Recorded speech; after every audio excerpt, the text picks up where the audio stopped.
Hi guys, and welcome to Marketing in the Madness, but with a little bit of a difference, because these episodes coming to you over the next few weeks, of which this is the first, aren't just our normal podcast.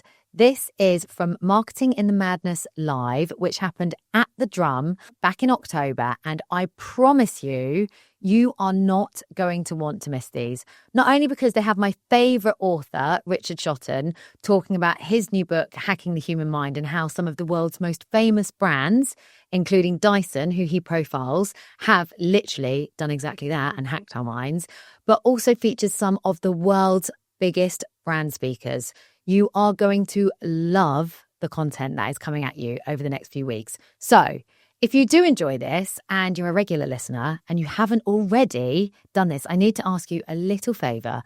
Can you please tick that little bell on whichever platform you watch or listen to this podcast on and make sure that you subscribe, because you are not, I promise, going to want to miss what's coming to you over the next few weeks. Also, by subscribing and following us on LinkedIn, I will be able to keep you informed about our next live event, which I'm sure you're not going to want to miss. Right, let's go straight to the first episode. Hello. How nice to see you all. Thanks for having me today. I work as the B2B Institute. We're a think tank funded by LinkedIn. And our purpose is to try and be massive advocates for marketers. We want to help you to have all this slides, all the proof cases, all of the data that can be really useful in showing to your businesses how brilliant marketing is, how well it works, how it can be the engine of growth for your business, but also how it starts to prove that far more is achievable with what you've got already, with the products, with the tools that you have already. And so when we're looking at trends, we're actually looking at trends that are going to stick around, the lasting trends that are going to start to influence the way that we plan and think about marketing in the future, but also where we can demonstrate and bring that value to our business. So these are trends for the contrarian marketer. I love contrarianism, not because I'm an awkward little person. I am also an awkward little person, but because actually doing the right thing that other people aren't doing. You can have think tanks that are just contrarian because they like being obnoxious. But if you're really thinking about the right thing that other people aren't doing, it gives you such a first mover advantage. It's also much cheaper. So, great way of making sure that your marketing makes more money. The first trend I'm going to take you through, I think, is a really important way of really reframing what we're doing as marketing and actually demonstrating how we can have far more influence on buying behaviour. And that's the hidden buyer gap. We know there's a delay on the slides, so I'm going to be patient.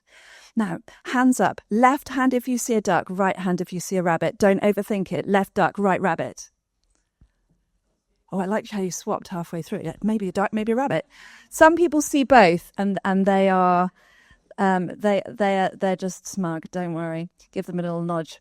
But what you tend to find is that when you saw a duck or a rabbit, then I'm going to go back a bit. When you saw a duck or a rabbit, you will probably only see that duck or that rabbit first. You'll see, oh yeah, there's also a duck, or oh, there's also a rabbit, but you'll see the thing that you saw first most of the time. And that's because our brains, as Wittgenstein showed, end up in this simple perception, a single picture that we constantly see. Now, actually, as marketers, we do the same thing. We focus so much on our target buyer and our target audience, the people that we're so used to talking to, that we forget that there are lots of other people involved in a buying process.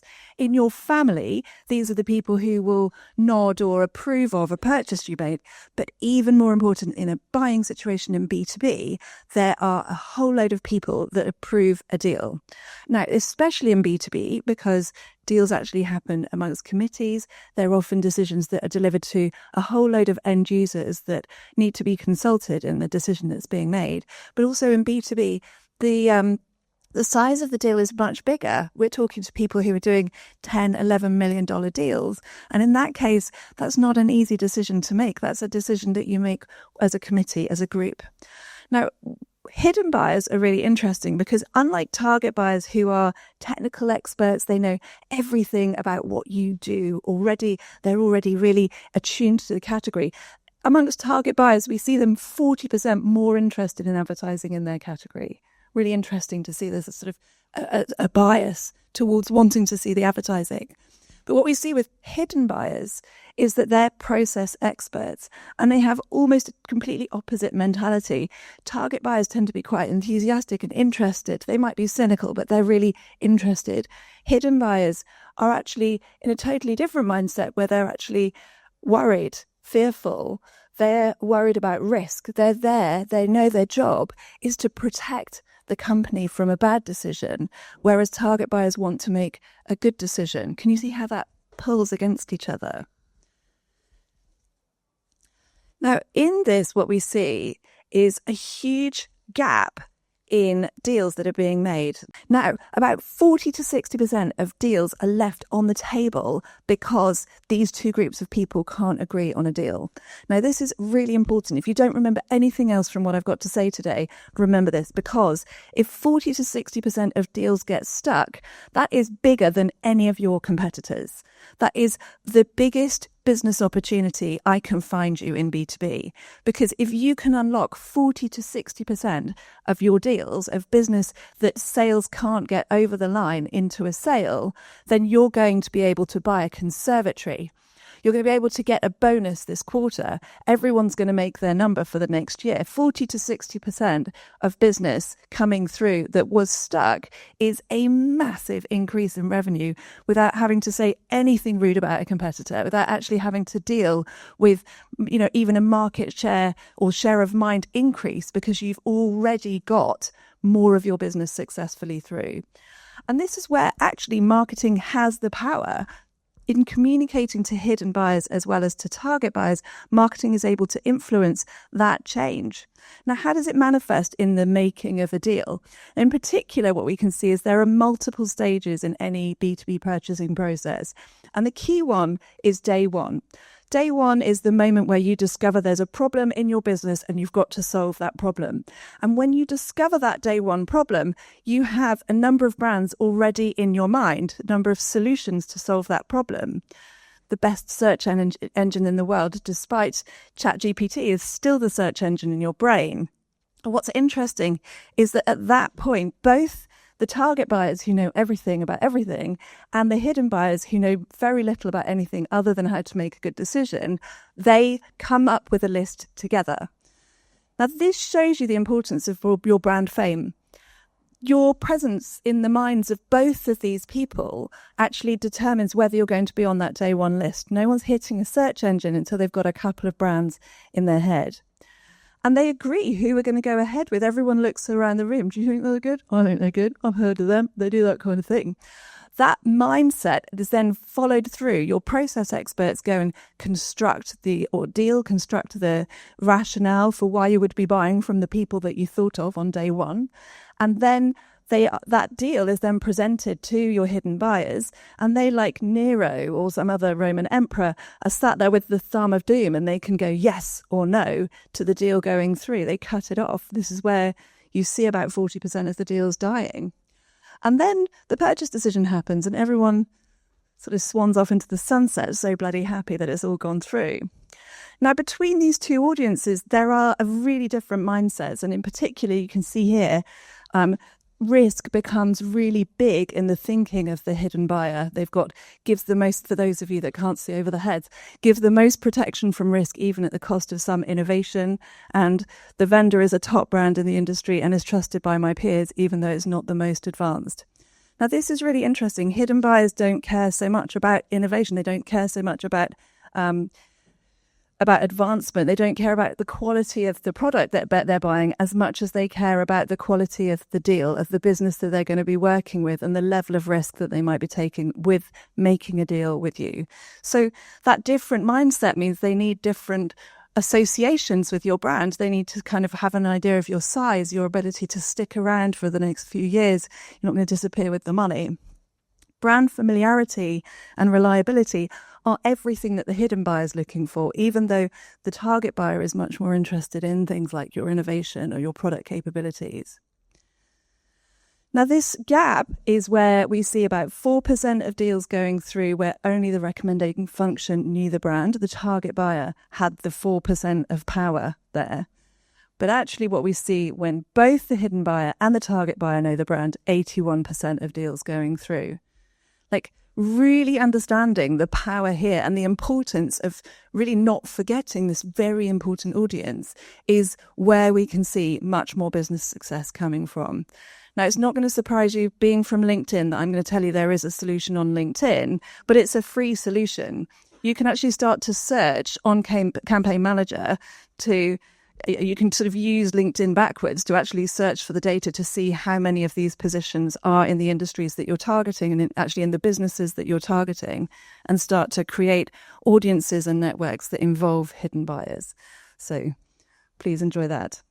Now, the next trend I'm going to show you is called the first impression rose, and it's based on something that I really disapprove of, which is The Bachelor. If any of you seen The Bachelor, it's all right, I won't tell anyone.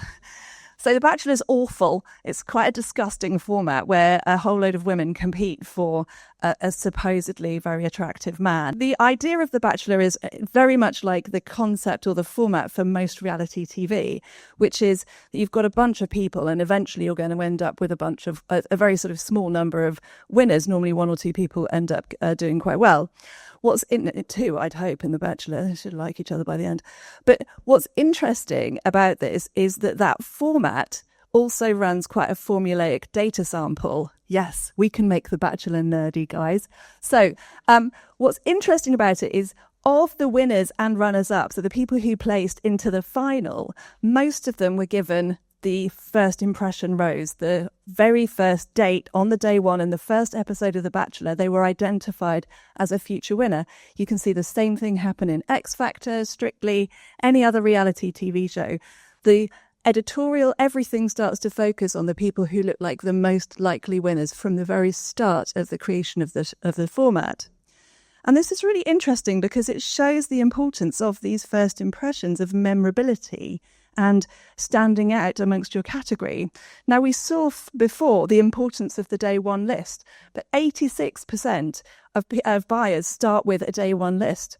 And that day one list is really short. It's normally about 3 brands. In some categories, it's 2.4 in banking. It's 3.2, I think, currently in AI. But what we see here is this very short list is incredibly short. And 92% of B2B buyers then purchase, if that purchase goes through, from their day one list. The importance of your brand's fame isn't just that you're reassuringly sort of easily recalled. It's actually fundamental to how you are selected. And being the first brand on the day one list is even an advantage. Now, this rings really true in things like RFIs. If you're looking at how people fill in an RFI, what you see is the wording of the leading brand, the brand that was thought of first, is often reflected in the wording of the RFI. They've literally gone, oh, that looks like what we're looking for. We're going to put that on the RFI. What amazing power to make sure that you're on the day one list. And we know that this tipping point moment, this is the moment between hanging around being an ordinary human, having a need in your business, and then actually going in market and buying, is split between two different mindsets. 95% of your audience is out of market at any one time, on average in B2B, and about 5% are in market.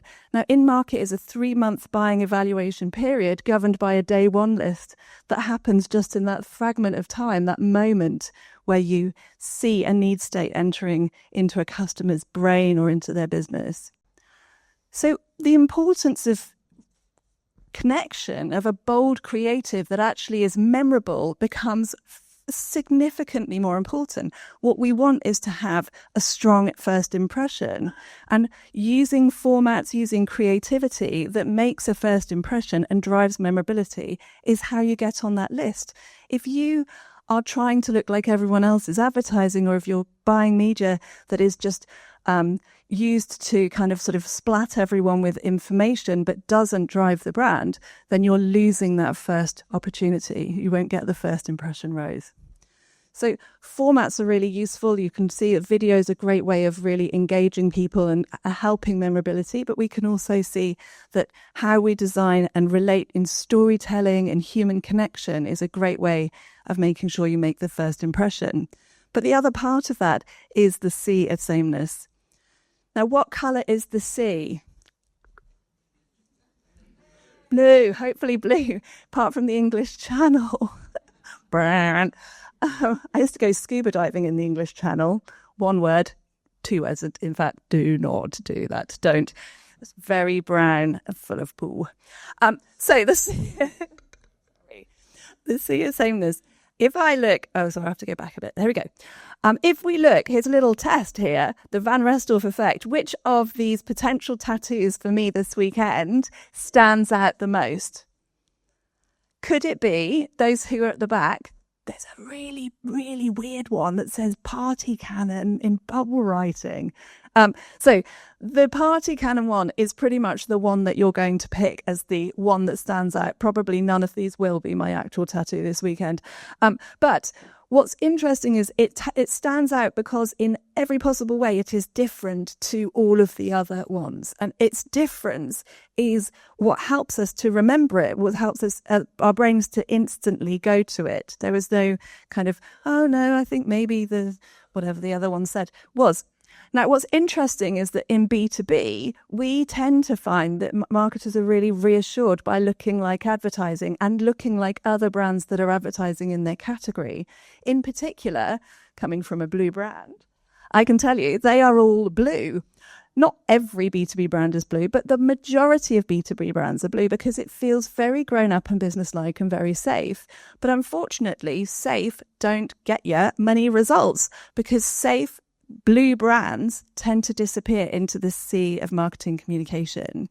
Now, what's really fun about this is we've run this as quite a big test with both Distinctive Bat and Media Science and a couple of other groups to actually start to understand what's happening where there is brand attribution and brand misattribution, probably the most scary thing in brand marketing measurement at the moment. And we pick out different brands for each presentation so that I don't just pick on Dell. But in this one, Dell had some pretty tragic effects because what you can see here is that the blue wasn't distinguished from other financial services. Or in Dell, we were looking at cloud, and we were also looking at essentially laptops, printers, hardware. Thanks. Bless you. God. Brain. So I was too relaxed from the meditation. It was great. But what we saw is in financial services, you see lots of blue. In hardware, actually, that's what we call it. In hardware, what we see is that also we see it as very blue. And huge amounts of misattribution happen from not just the colour, but the photography styles that everyone's using, the sort of art that everyone's using, the sort of listing of like random statistics that no one knows how to kind of connect to. And even the talking heads that people use are very, very formulaic. And these formulas are what we need to sort of bust. In particular, we can actually start to measure this. So we've got in B2B advertising, we see about 53% ad recognition of the ad, but actually when we look at brand attribution from it or brand identification from it, about 36%. Now this compounds to give you a 53% times 33% is about 19% of the average ad being noticed and correctly branded. Now, this is a really big problem because it means that most marketing money is being wasted or given away. Now, I can tell you that what we've also seen with our research with the Ehrenberg Bass Institute is if something is misattributed, it tends to be attributed to the biggest brand in the category because your brain automatically thinks, I recognize the category, not the brand, and the brand that I know of the most in the category is the biggest brand in the category. Now, we can see this working across lots of different assets. You get to bust this pattern or to have much more dynamic brand attribution when you use things that are slightly more disruptive, whether that's color, whether that's brand marks, things like the Amazon smile, incredibly well recognized. And even through your advertising, different sort of styles, tropes, recognizable formats, things like the power of MasterCard's price list, that they've got a format and a big idea that people are easily able to remember. Logos will do it too, but in particular, you can see logos, even when we take out the name, are really good at doing this. Now, brand characters are a really interesting way of doing this, whether it's a person featured in the ad. This isn't going to play today because it's a dysfunctional video. But what's interesting about the Salesforce example is it's just running their advertising with or without Astro, the weird child raccoon bear that they've chosen to be their brand icon, what you see is there's actually quite a big change in attribution to the brand. Now, this shows something really special, and I want you to think about this as your superpower as a marketer, because if you're creating elements of an advertising that are making this big a change, these become assets that are quantifiable. They actually start to have a distinct value of their own. And really measuring the value that they've brought is a way of demonstrating the value that marketing is bringing to the business. When this happens in thought leadership, what you actually find is your brand characters become your characters. The people who you work with or come from your own business have a value, just like Astro, the weird child raccoon bear. And I think that's really exciting because you actually bring to life your business through the power of your thought leaders and through the identifiable stories. But it's really hard to misattribute your employee. They are so clearly from your company that there's a really lovely synchronicity to this that I would be taking on. Now, memory mix modeling is really interesting. When you look at these two ads, which one do you think is the more effective? Is it this hideous yellow and orange thing asking you to click something with a bit of data? Or is it a polar bear hugging another polar bear having a good drink? So if you think it's the one on the left, I'll make it for you as a T-shirt and I'll force you to walk around trendy Shoreditch wearing it. But if you think it's the one on the right, well done, you got it right. Because the more effective ad is the ad that told the story, was relatable and was easy for your brain to remember. Giving people statistics and asking them to click something is like a double whammy of forgetting. The statistic is really hard to remember. Our brains just aren't, anyone who did sort of GCSE maths knows it's really hard to remember lots of formulas. But also asking someone to click actually turns off a job to be done. You clicked, therefore the job was done, and it actually aids forgetting. But the storytelling of just two polar bears, although in reality they'd probably eat each other, the storytelling of it is really, really interesting. It's relatable. It connects to things that are already in our brains. Coca-Cola has spent over 100 years programming all of us to build associations with their brand and connections that help us remember their brand. So they're not only reminding us of things that we already know, but they're building attention connections that help us remember. Literally every single thing you remember in your brain is built from another thing that you've remembered. And so building on those connections, especially if those connections are slightly weird, actually helps you to stand out and be remembered because you've helped your brain or helped someone's brain file that data somewhere where it can be easily and actually very pleasantly recalled. So sort of positive dopamine hit advertising. But what's really interesting about it is this won't get you more clicks, but it will get you more sales because it will get you better associations with the moment when people feel thirsty or need connection or even are thinking about what drinks they're going to buy at Christmas. The other thing about clicks is that just looking at the data, we can see they don't have a marked business effect in the areas we want to move in advertising. So we want to see ad recall, we want to see brand awareness, and we want to see purchase intention. But clicks, as you can see here from the splatter chart, actually don't give you much indication that they're going to move the business. In fact, there's no connection between one and the other. If you can get a click without making a memory, why bother with the click? I would rather build a memory in the mind of a customer because then I'll be thought of at the right place. Now, my headline's wonked around a bit, but what I'm going to show you here is that what we need to do instead is think about attention. We need to think about the dwell time that our ads earn in the brains of people because that dwell time gives us a chance to build memories and then be recalled in a buying situation. Now, when we look at LinkedIn data through this, what we compare is the attention versus the reach or the investment in reaching a category audience. And what you can see here is that this is a very, very typical response. Most marketers have very, very diverse toolkits. This is an ad by ad piece of research. And so what you can see is the bottom left-hand corner is the sort of toolkit sort of melee of lots and lots and lots of executions not gaining very much attention.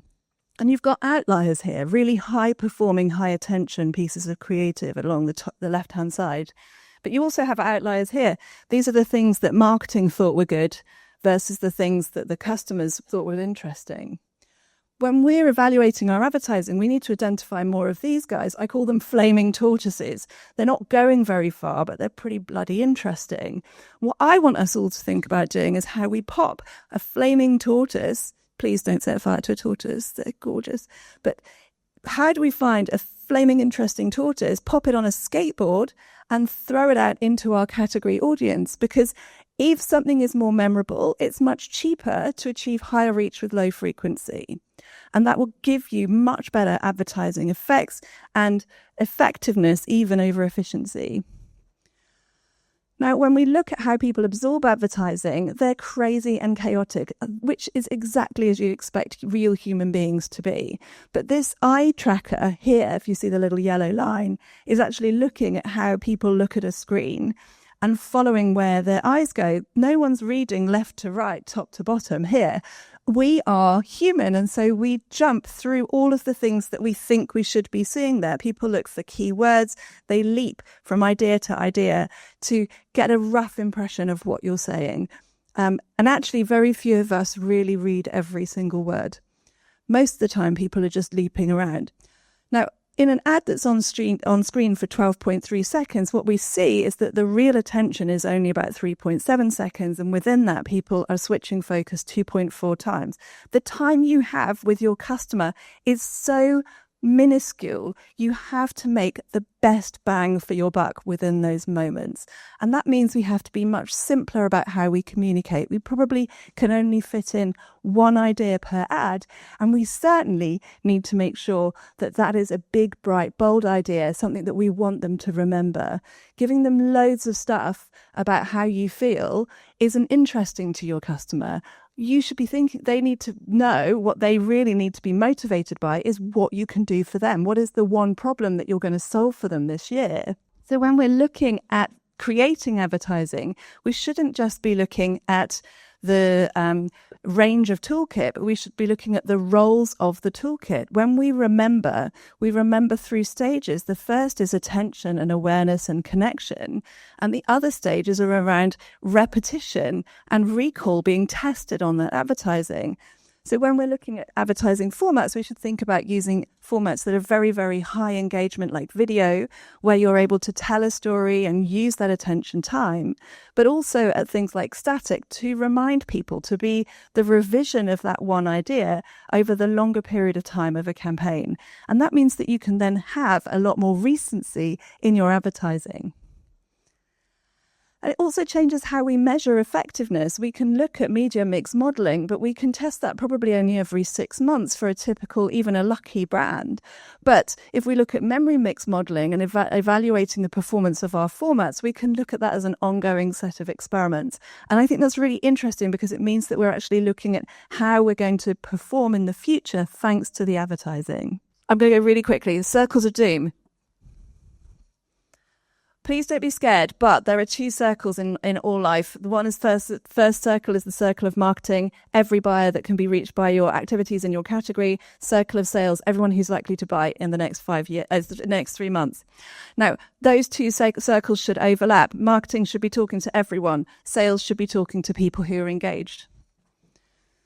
What we see is this is very rare. The overlaps are a bit shitty, to be frank. The marketers reach everyone in the category. Sales are talking to a whole other group of people, and there's about a 10% crossover. Big problem.